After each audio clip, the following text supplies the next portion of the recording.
Welcome to Calendar for Climate Change. This month we are looking at the importance of ecology. This video will give you an overview of some apps and electronic resources you can use to track biodiversity in your garden and your local area. The destruction of our natural ecosystems and biodiversity is a major consequence of climate change.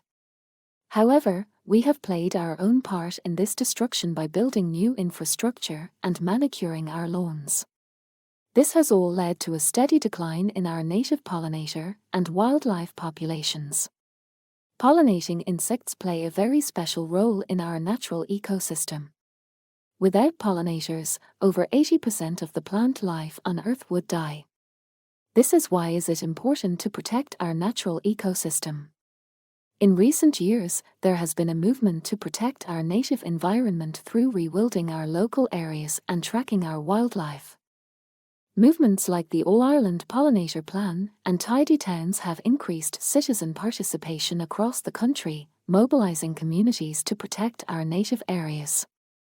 There are many ways that you can get involved through apps that help you to track different ecological activities.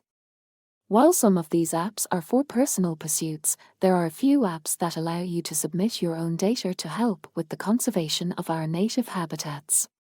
One such app is FIP, which allows people to conduct their own ecological study in their own gardens to track the presence of pollinating insects. The results are submitted to the National Biodiversity Data Centre to help with conservation efforts. Other apps such as the Biodiversity Data Capture app allow for users to submit reports of wildlife they have spotted in the wild.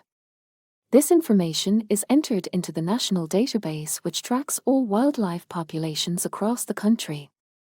It is incredibly important to track our native pollinator populations as they support our ecosystem.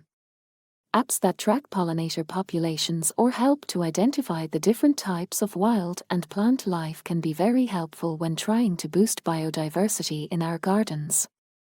Who knows what kind of ecosystems already live in our back gardens?